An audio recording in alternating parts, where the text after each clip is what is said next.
there's certain things come along in your life that you feel you have to stand up and be counted about. It's said that we're cynical about politics these days, that turnout at elections and our trust in politicians is at an all-time low. But when something affects you, your family, your livelihood, or your most cherished beliefs directly, then it's a different story. Most of us had never done this before. We didn't know what we were capable of. And of course, in the weeks after that, we realised that we could defy the police and sort of do more and more. In the last 15 years, Britain has seen a flourishing of people power. Mass movements of ordinary folk focused on single issues. I was definitely angry. I was angry about how society had been divided. Where there's frustration with the political process, this film is about what happens when people come together to change things, when they stop watching the news and start making it. Let's take on the government, let's take on the legal system in this country, and let's try and make a difference. I mean, you only live once.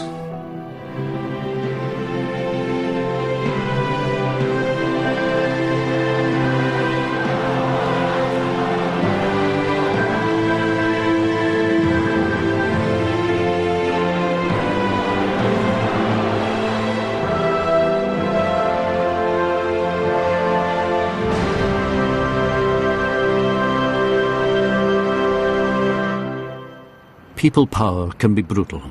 15 years ago, Trafalgar Square saw the most violent riots in living memory. Alistair Mitchell was there. You could feel tides of anger going around the crowd. Often you didn't know why.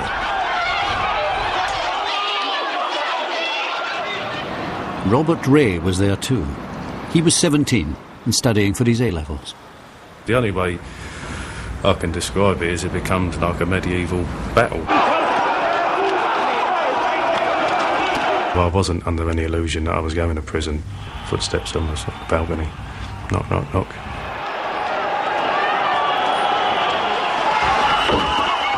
One of the officers grabbed my throat, then said something like, "Right, you could be dead within 6 seconds."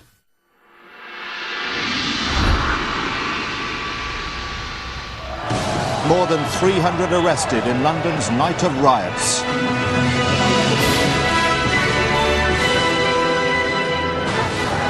It was supposed to be a peaceful march and rally. Organisers claimed 200,000 people turned up. They had come to protest one of the most controversial policies of that most controversial Prime Minister, Margaret Thatcher. The community charge, or poll tax to those who opposed it, was to be a flat local tax on all adults, to replace the household rates set by local councils. The domestic rates have been abolished. They were a most unfair tax. That the enemy is not the community charge. The enemy is high-spending Labour Council. For months, anger had been fermenting across Britain against the new tax that many saw as unjust, hitting the poor harder than the rich. Alistair Mitchell lived in Brixton and was part of a workers' co-op. Robert Ray lived with his mother and sister in Bermondsey, south-east London. Neither belonged to any political party, but for many on the left, the huge turnout was an indication of a deeper resentment. There was one last hurrah of the left, one last hurrah, one last charge, if you like. The decade leading up to March 31st, 1990 was a very divisive one. You had a lot of social conflict, you had a lot of industrial conflicts going on. It was a tinderbox. It was because all these people were so angry. It is a personal decision whether people pay or do not pay. My wife, then girlfriend, and her partner were making a video film about the poll tax movement, and my role was to take stills. Police first encountered problems after a sit-down protest outside the gates of Downing Street, in defiance of march organisers. Trapped in Whitehall, Alistair found himself at that flashpoint. I was able to climb quite a sturdy steel bus stop and ended up about 7 foot in the air, and I was able to have a much better view up there and shot off a series of stills.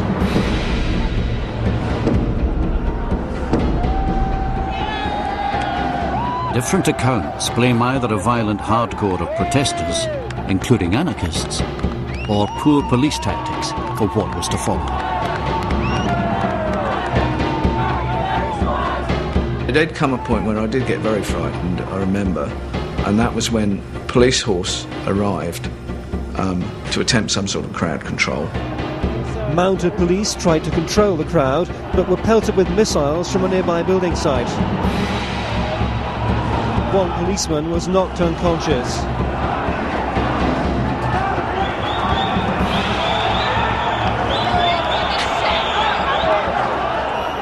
One end of Whitehall was sealed off, and at the other end, police were trying to move demonstrators back into an overflowing Trafalgar Square. The result was chaos and running battles between police and some demonstrators.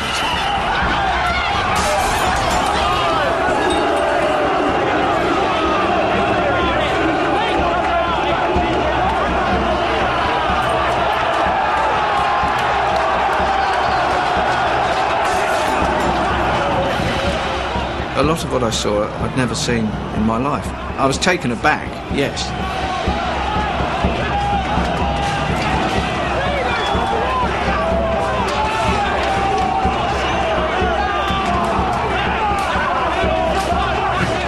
It was difficult to know what to focus on. There was just so much going on.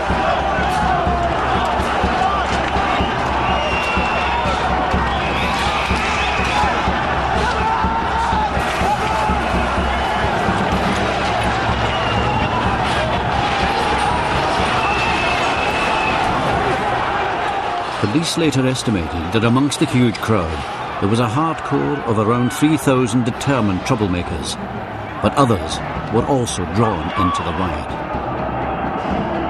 Back in Trafalgar Square itself, Rob Ray was to be one of them. The size of the crowd meant he knew nothing of what had been happening in Whitehall, but he was at the front when a phalanx of police in riot gear tried to create a path in the square.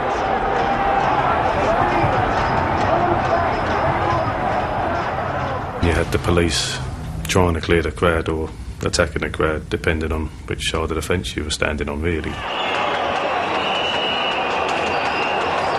There's a bit of a sort of fracas confrontation happened where they were better in pushing their way through the crowd. I ended up getting hit with the side of a shield. Where were you hit? It was sort of glancing, it sort of went all over. And then there was a bit of a follow-up, but there was more of a glancing blow than anything else.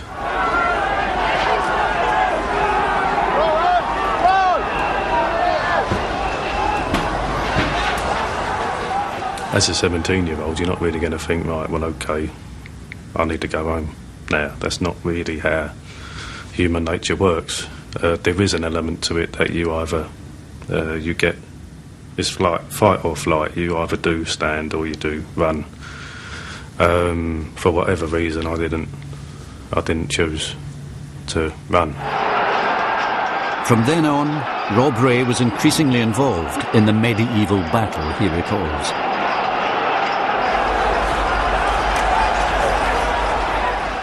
More trouble erupted when a line of police vans tried unsuccessfully to enter the square.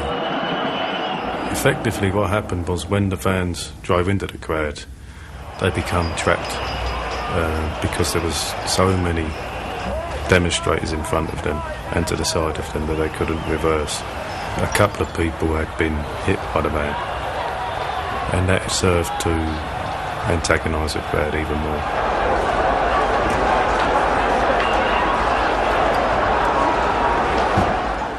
People were swarming around it. The vans were being hit with whatever was handy. What did you use? I probably used a variety of things. as I say, is a long time ago, so it's hard to know what. It probably would have been placards.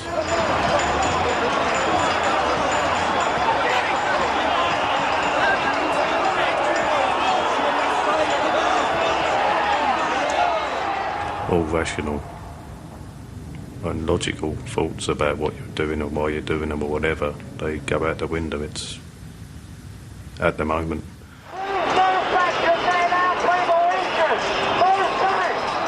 On one occasion I did throw a rock and I hit the policeman in the head.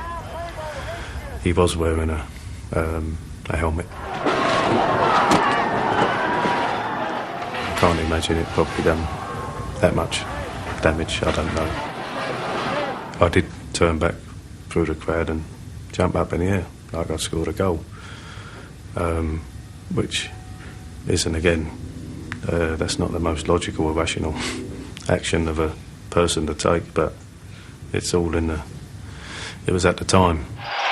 Mounted police made several charges around the square. In one, a young woman was knocked down and run over by horses. It took me 3/4 of an hour to an hour to get into the square, and I was looking all around for my colleagues. I couldn't see them at all. I mean, they were lost. So I eventually made my way north.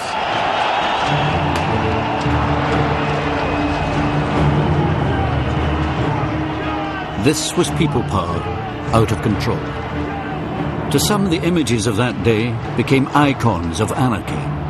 To others, of potent resistance, finally, to the government of Mrs. Thatcher.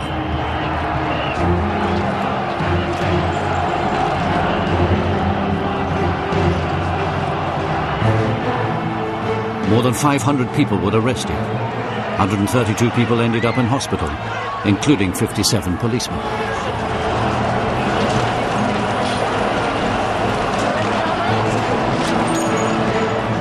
Officers tried to clear Trafalgar Square by forcing the crowds through London's West End. But the trouble continued there. There was cars getting turned over.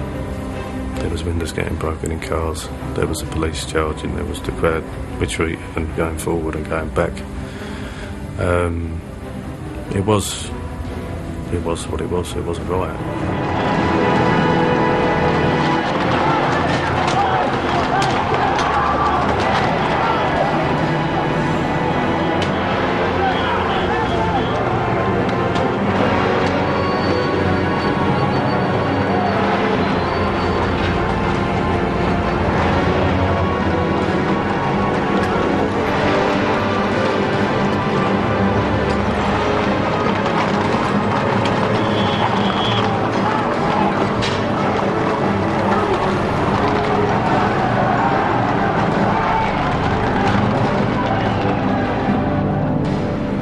I'd seen quite a number of people being arrested by the police, but I saw a young man. I caught a glimpse of him through the legs of 4 or 5 policemen who were around him. It was clear that one of the officers around him, I couldn't tell who, had their thumbs under his chin like this. I shouted out something like, "Don't do that, you could kill him in 8 seconds." Having shouted this, I noticed a couple of the officers peel off from the group and make towards me. Alistair was arrested, roughly, during the course of which tendons in his index finger were snapped. He was held in a police cell overnight. And one of them said, "Book this one in for obstruction and assault on me."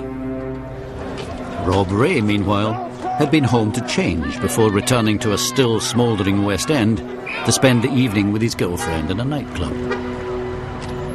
And there was sort of small televisions behind the bar, and there was obviously showing footage of the day. And if people want to change the law, then they vote for a change in the law. Nothing can condone this sort of behaviour. The riot was a national trauma. The tone of newspaper coverage prepared Alistair for a rough ride in court, charged with affray, assault and actual bodily harm. Nothing, though, prepared him for the specific allegations against him. My great surprise was the actual bodily harm was alleged to have been a bite on a policeman's hand. Now, I had no recollection whatsoever on that Monday morning that my teeth had been anywhere near a policeman's hand, let alone having bitten a policeman. Rob, meanwhile, was a wanted man, his picture in the newspapers. He had left home and moved quietly to an address across London. I was staying in North London, and I went down to the newspaper shop and bought a newspaper, and there was a picture of me on page 3. And I went back to the place I was staying in. Shortly afterwards, I think it's a long time ago, but I think shortly afterwards I got a phone call saying that the police had raided my father's house and my mother's house. What action did you take? I went and got some legal advice, and then I handed myself in to the police. You turned yourself in? Yeah. But he got cold feet and went on the run. After a few weeks he returned to London, intending finally to give himself up. The police were ahead of him. Was it a classic dawn raid? Yeah. Footsteps on the balcony. Knock, knock, knock. So then again it caused a bit more trauma, because obviously my mother seeing her son getting taken away and my sister seeing her brother getting taken away, it caused quite a lot of anguish and sadness. Rob stood trial in April 1991 and was sentenced to 21 months. Alistair Mitchell was convicted and jailed. He was bailed on appeal, but lost again. He spent time in 2 prisons before finally having his conviction quashed by judicial review. That occurred in mid-1993, so it was a long time to wait for justice. Of course I regret the fact that I caused pain to my family, but I can't, given the context within which it happened, I can't say I regret what I did, because I don't. That's not to say I'm proud of it or I wear it as a badge of honour. It's just that was within that particular context, within that particular time, that's what I did. So there's no point in having regrets about what you can't change. The poll tax riot was the violent outpouring of people power. It scarred the nation. None of the mass movements since then has followed a similar course.